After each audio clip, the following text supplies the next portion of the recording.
Quiero darle la bienvenida también desde Argentina, en Buenos Aires, a Elisa Trota. Ella es diplomática y es defensora de los derechos humanos. Gracias por estar con nosotros. Bienvenida. Gracias a ti, Dania. Muy buenas tardes. Buenas tardes. El presidente Lacalle Pou, en su intervención en relación a Venezuela, dijo una pregunta clara cuando empezó a hablar del tema. Dijo, quizá habrá muchos que se pregunten qué tiene esto que ver con Mercosur. Y dijo que ante todos los pronunciamientos de organismos internacionales en relación a la inhabilitación de María Corina Machado, pues no podía el organismo quedarse en silencio. Pero yo le quiero preguntar a Elisa Trota, precisamente, ¿tiene que ver o no tiene que ver esto con Mercosur? Sí, Daniel, sin lugar a dudas tiene muchísimo que ver promover la democracia, la libertad y el apoyo a los pueblos oprimidos por dictaduras. Por un lado, no implica una injerencia indebida en los asuntos internos del Estado. Pero por otro lado, y esto hay que recordarlo, forma parte fundamental del establecimiento del Mercosur y del protocolo de Ushuaia, que es justamente el protocolo que firman los estados que integran el Mercosur para defender y promover la democracia. Esto que mencionó Lacalle Pou, yo creo que lo único que es un reconocimiento a la responsabilidad colectiva de la comunidad internacional, justamente de proteger y promover los derechos en todas partes, y que como miembros del Mercosur, y recordemos además por qué Venezuela ha sido suspendida del Mercosur, es por violar dichos principios. Así que bajo ningún concepto viola los principios del Mercosur, sino que todo lo contrario los enaltece, tanto la posición de Lacalle Pou como la posición de Abdo y recientemente la posición del propio canciller chileno.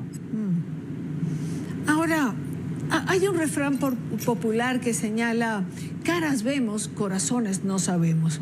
No puedo dejar de referirme a las caras tanto del presidente Fernández como del presidente Lula da Silva cuando Abdo Benítez comenzó a hablar. Quisiera un comentario suyo en relación a eso.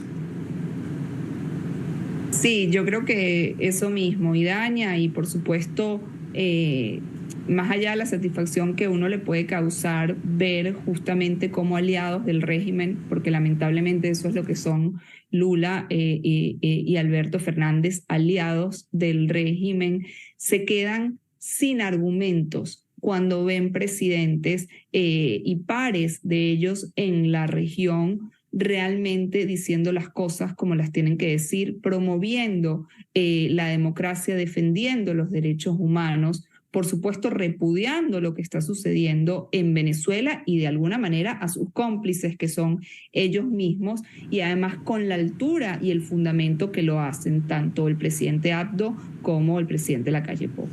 Bueno, lo decía el presidente Lacalle Pou, ¿no? Se refería al tono con que siempre hacen este tipo de comentarios.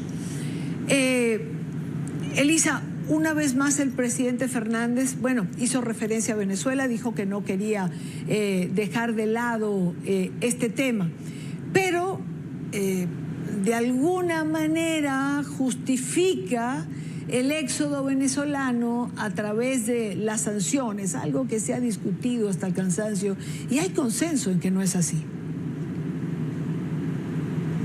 Así es, Idania, y además no hay peor sordo que un presidente saliente prácticamente, porque todo demuestra que a pesar de que a Alberto Fernández le quedan un poco más de 6 meses en el poder, y que está de salida porque no va a ser reelegido y probablemente su fórmula tampoco sea reelegida, en vez de quedarse callado, decide retrucar de una manera tan insólita como es justamente hablar de los migrantes venezolanos, cuando no solo en el mundo hay más de 7 millones, sino que en Argentina hay 250.000, que son testigos constantes todos los días de por qué han tenido que huir de este país, de su país. Pero además recordemos algo que es muy importante, Idania. La mayoría de los exiliados venezolanos, la mayoría de los refugiados venezolanos habían salido de Venezuela al 2018. Y hablo del 2018 porque es ahí cuando comenzaron las sanciones. Antes del 2018 no había sanciones y antes del 2018 se calculaba que alrededor de 5.000 venezolanos, sí, esto dicho por organismos internacionales, por ACNUR y por las distintas organizaciones de derechos humanos, se calculaba que alrededor de 5.000 venezolanos salían diariamente de Venezuela.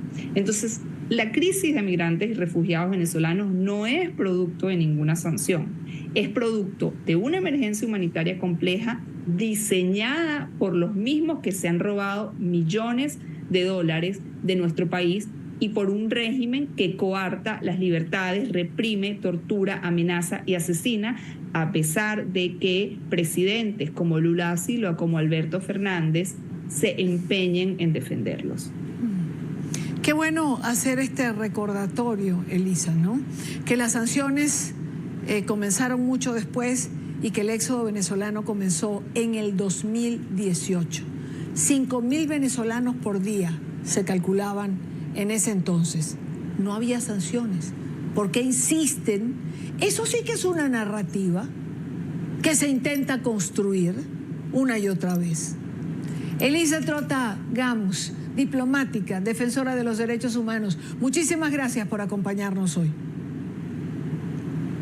Muchas gracias a ustedes, Idania. Un abrazo. Igual para usted.